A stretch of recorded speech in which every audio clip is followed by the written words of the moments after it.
Many people think gluten sensitivity is a fad because they don't get gut symptoms when they eat gluten.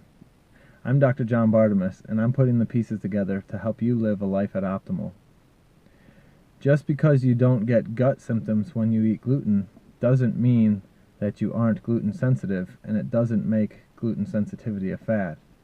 In fact, the extreme version of gluten sensitivity, celiac disease, is most commonly presenting without gut symptoms. The most common presentation of celiac disease symptomatically is a combination of neurocognitive symptoms. So brain fog and depression, fatigue, those sorts of things, with no gut symptoms whatsoever. This is one of the reasons that celiac disease is way underdiagnosed, because even doctors looking for it are looking for gut symptoms. So if you eat gluten and you don't have gut symptoms, it doesn't mean you're out of the woods. What you want to do is pay attention to whether or not you have neurocognitive symptoms. I am gluten sensitive. If I were to eat gluten or get contaminated by accident, immediately behind my eyes burns and I get this brain fog and decrease in function. So that's how I know I've been contaminated with gluten at a restaurant or something of that nature.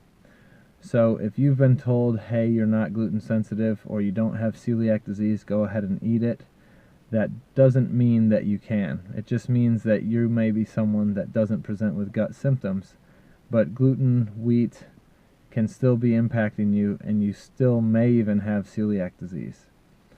So working with a functional medicine practitioner that knows how to objectively determine whether or not you have gluten sensitivity, wheat allergy, and or celiac disease is the way to figure out for sure if you are okay to consume gluten/wheat or not.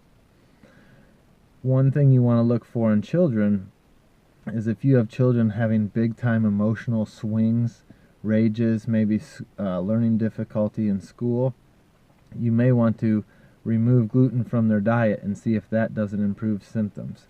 Because again, these kids may be people who present with neurocognitive symptoms, not gut symptoms. So you say, oh, wheat and gluten aren't the issue, couldn't be a driver in their case. Quite often it is a contributing factor in the case, and it may be a key driving factor in your child's health issues. So start by pulling it out for a good 6 to 8 weeks and see what you notice symptomatically, and you may get your answer just from that alone.